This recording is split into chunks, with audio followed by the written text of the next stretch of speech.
আসসালামু আলাইকুম রহমতুল্লাহি ওবারাকাতু।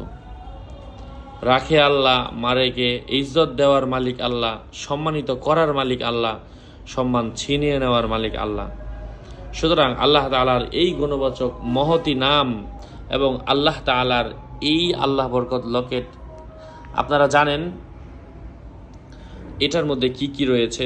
আয়াতুল কুরসি, ফালাক, নাস, ইখলাস এগুলো থাকার কারণে অলৌকিক ফজিলত আল্লাহ পাক এই কোরআনের আয়াতের মাধ্যমে দান করেন। আমি দোয়া করি আল্লাহ যারা আপনার নাম মোহাব্বত করে রাখবে আপনি তাদের সবাইকে কবুল করেন। তাছাড়া আপনারা দেখেছেন অরিজিনাল জিনিস, অরিজিনালটা পেতে যোগাযোগ করুন। আপনারা নেক নিয়তে নিয়ে রাখুন, আল্লাহ পাক দিবেন। এই লকেটের কোনো শক্তি নেই, দেওয়ার মালিক একমাত্র আল্লাহ। আল্লাহ পাক আপনাদেরকে দান করবেন। আল্লাহর নাম যে ব্যক্তি বুকে ধারণ করবে আল্লাহ পাক তাকে সম্মানিত করবেন। কারণ হচ্ছে কোরআনে পাকের যেই কাবার আছে এটার 20 টাকা 30 টাকা গজ, এটার দাম কম। কোরআনের সাথে থাকার কারণে মানুষ ওই কাবারকে চুমু খায়।